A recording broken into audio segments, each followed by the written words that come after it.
Police in Los Angeles have said that witnesses are too scared to speak up about the murder of rapper Notorious B.I.G.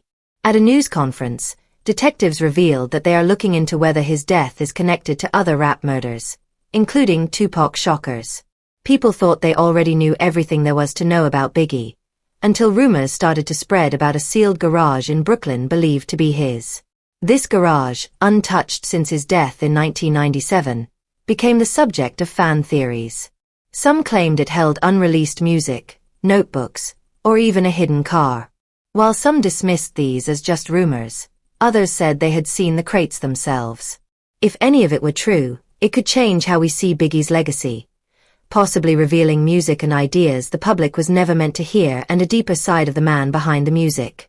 In July 1998, about 14 months after Biggie's funeral, it was said that Alfred Pagan, the lawyer managing Biggie's estate, got quiet court approval to check the contents of a lesser-known property tied to the rapper, a small garage on St. James Place. Biggie's main home had already been settled, but this garage, located between brownstone buildings, had stayed locked as legal battles continued. According to people close to the family, Pagan went there with Biggie's mother, Voletta Wallace, 2 locksmiths, and someone from Bad Boy Records. Security also came along, not just to keep fans away, but because nobody was sure what was inside. Biggie had once hinted in interviews about hiding valuable items, and many believed there could be unreleased music, jewelry, or even evidence of plans that could reignite old East Coast versus West Coast tensions. One version of the story says that when the final lock was opened and the garage door was rolled up, Voletta stepped in first, holding her son's rosary beads. She reportedly asked to be alone for a moment. After gently touching the top of a crate, she gave the team permission to move forward. Pagan then pulled out a notebook from the first crate. On it, written in Biggie's handwriting, were the words "Studio List, Album 3. At that moment, everyone stopped. This wasn't just old memorabilia. This was a treasure chest of music that had never been released. A detailed plan reportedly followed. Items were photographed, packed, and sent to a secure storage facility. Anything related to music or lyrics was copied and sealed. A car that had been sitting under a tarp in the back was left behind until it could be safely checked. A worker from Bad Boy Records began labeling and numbering the crates, 31 in total. 20 of them were marked as music sessions. 3 had video content, 4 had tax documents, and 4 were unlabeled. The mysterious car in the garage was a Lexus GS 300, the same model Biggie mentioned in his song, Hypnotize. Some say paperwork showed the car was registered to Biggie in December 1996. The real curiosity was around the unlabeled crates. People close to the situation said these boxes were sealed with extra care, and the padlocks were the same kind used at Biggie's Clinton Hill studio. Inside the first of these crates were 2-inch Ampex reels, professional-grade recording tapes, carefully wrapped and protected from moisture. Studio dates on the labels matched sessions from just weeks before Biggie went to Los Angeles, where he was killed. Titles written on the tapes included things like My Downfall Altvox, Player Hater Choir Take, and one just called Secret Beat with Stevie J. When Voletta asked if the tapes could still be played, the engineer explained the careful process. They'd have to heat the tape to restore it and run it only once to safely transfer it to digital format. If anything went wrong, the recordings could be lost forever. While this was happening, a mechanic gently pulled the cover off the car. It was indeed the deep blue Lexus mentioned in Biggie's lyrics, not a rental car, but one registered in his name. The discovery added to the mystery. But the tapes were the main focus. The estate reportedly brought the tapes to Cutting Room Studios in Manhattan, where the same engineer who worked on Biggie's first album, Ready to Die, was put in charge. On August 12, 1998, 5 crates arrived with heavy security. Every reel was logged and checked against studio notes. Of the 97 reels, 43 had alternate versions of songs from life after death. 13 contained beats that Biggie had considered but never used. 9 reels held songs no one had ever heard. The first unreleased track was called Brooklyn Undefeated. It began with a mellow electric piano loop and horns sampled from a 1970s soundtrack. Biggie's voice came in smooth and raw, like a demo take. His flow was more experimental than usual, using a faster rhythm. The engineers listening in the control room were shocked. Even after all these years, Biggie still managed to surprise them. Another tape, called Hold Your Head Part 2, blended a classic hip-hop drum break with gospel-style vocals. At one point, Biggie stopped mid-verse and laughed, telling the producer, "Bring that snare up, Stevie, I'm drowning." His jokes and side comments made the session feel alive, as if he were still in the room. Some verses reportedly talked about being a father, possibly inspired by the birth of his son, Christopher Jr., in 1996. But releasing any of these songs wasn't simple. Legally, the estate would need to get permission from everyone involved, including producers, guest artists, and the owners of samples. Biggie's mother made it clear, nothing would be released unless it was respectful. "If it celebrates Chris and uplifts people, we'll consider it," she said at a press event. Word of the tapes eventually leaked to the press. Music forums went wild. Some fans thought there were secret diss tracks that could reignite old rivalries. Others even spread conspiracy theories, claiming Biggie had secretly worked as an informant, an idea that had no real evidence but spread quickly online. To calm the buzz, Bad Boy Records released a short clip from Brooklyn Undefeated, just 30 seconds of the instrumental. Fans still went crazy, remixing it and sharing it within hours. One last surprise came from the final crate. Inside was a slim notebook with Biggie's handwriting.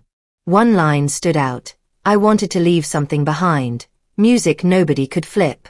Money for my kids. Hope for the block." That sentence hit harder than any verse. It wasn't just about rap, it was about legacy. This story, whether entirely true or not, keeps the memory of Biggie Smalls alive in ways that go far beyond the music he officially released. It shows how much he cared about the people he left behind, and how even after death, he might still have something to say. The discovery of Biggie's unreleased music made something clear: these weren't just leftovers or abandoned ideas. They were pieces of a bigger story, part of an unfinished memoir that he had hoped would help take care of his children and give back to the community he came from. But even though the unreleased tapes were exciting, they were only part of the story. Because in the back of that Brooklyn garage sat something else: Biggie's old Lexus. And what was found inside that car revealed a surprising side of him.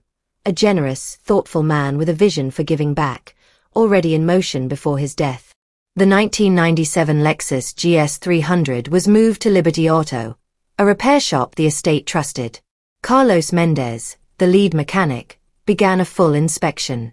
He checked the fluids, belts, and battery. The car had just over 14,000 miles on it, which was surprisingly low. Service stickers showed regular maintenance at Raleigh Lexus in Long Island, with the last visit in February 1997. The car wasn't in showroom condition, but it had been well cared for. There were small scuffs on the driver's carpet, the faint smell of a black ice air freshener, and a reggae mixtape still stuck halfway in the cassette deck. As Mendez worked under the hood, his assistant Jada removed the back seat to check for water damage. There, under the cushion, she felt cardboard. She pulled it out and found a sealed USPS box taped shut. Biggie's lawyer, Alfred Pagan, was there and gave permission to open it. Inside, they found 3 spiral notebooks, a stack of photocopied documents, and a manila envelope full of receipts. The notebooks were regular school notebooks, dated between December 1996 and March 1997. At first, they contained notes about tours and clothing for shows. But halfway through, there was a heading written in bold letters: Brooklyn Music Scholarships. People who later reviewed the notebooks said Biggie had outlined a plan to give $5,000 scholarships each year to high school students from Brooklyn who wanted to study audio engineering. He even wrote out how students would be chosen: a GPA above 2.5, a demo tape, and a short essay about how they'd help their community. Another section outlined a youth basketball program he wanted to sponsor. It mentioned working with FUBU to provide uniforms. The pages had sketches of microphones, dollar signs, and reminders like, "Call Shaw Carter," and "You're a Courts," a likely typo for youth courts. The receipts in the envelope matched what he had written. There were records of donations to a local high school, a quote for sound equipment from a music store, and even a cashier's check for $18,000 made out to a community health center. None of these donations had been made public. Biggie was known for his bold personality and flashy lifestyle. But these notebooks revealed something different, a man carefully planning how to give back. In one of the notebooks, Jada also found a plastic key tag marked Christopher Wallace Memorial Fund. It listed a lawyer's contact information and a blank line for a future incorporation date. This showed Biggie had started building a charity organization in the weeks before his final trip to California. That charity, now officially known as the Christopher Wallace Memorial Foundation, was eventually started by his mother, Violetta Wallace, later in 1997. But seeing Biggie's actual handwriting gave new emotional weight to that mission. It was clearly his idea from the start. Even the car itself had more clues. Inside the glove box was a cassette with no label. Later that night, they played it in the studio. It was a freestyle over the classic Juicy Fruit beat, with Biggie's voice clear and raw. Between verses he paused and said, "Yo, if the schools ain't got no boards, we'll buy boards. Ain't about tax write-offs. This is love." That single line showed just how real his intentions were. He wasn't just thinking about charity, he truly cared. After the inspection, Pagan arranged for the Lexus to be stored safely. "We have master tapes and notebooks that prove intent," he said. "Now we make sure his giving spirit survives the paperwork." What started as a mystery in a locked garage had now become something bigger, a chance to honor Biggie's legacy not through fame, but through generosity. But as the story spread, businesses and industry executives started paying attention. They saw potential profit in Biggie's name and unreleased music. By the end of 1998, the people managing his estate were facing a tough question. What should they do with everything they had found? The music, the personal notes, even the car, all meant something. Every choice needed to respect Biggie's memory while balancing the public's interest. According to insiders, the estate avoided rushing to release anything flashy. The focus shifted to preserving what they had found. While the music industry buzzed about possible posthumous albums, Violetta Wallace was very careful. She made it clear that if anything was released, it had to reflect her son's intentions, not just his image. Around this time, the Christopher Wallace Memorial Foundation became officially active. Founded by Violetta in 1997, the organization focused on helping underprivileged kids through scholarships, mentorship, and local programs in Brooklyn. The goals of the foundation perfectly matched what Biggie had written in those notebooks. People close to him believe it's exactly what he would have wanted. Some even believe Biggie had been thinking about this for longer than anyone knew. In one of the notebooks found in the garage, or possibly the car, there was a short list of ideas in his handwriting. One word stood out: scholarships. It wasn't part of a full plan, but it was enough for Violetta to feel that the foundation's work was aligned with her son's heart and values. The estate moved slowly and carefully. Engineers restored and archived the tapes. Talks of releasing music were quiet and respectful. They made sure everything they did followed one rule: nothing exploitative.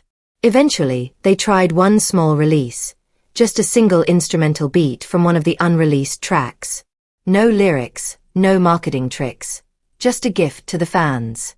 All money made from it would go toward supporting the foundation's programs. From a sealed garage full of mystery to a deeply personal legacy of giving, what was found after Biggie's death showed that behind the rapper's larger-than-life image was a man with a plan for music, for community, and for a better future.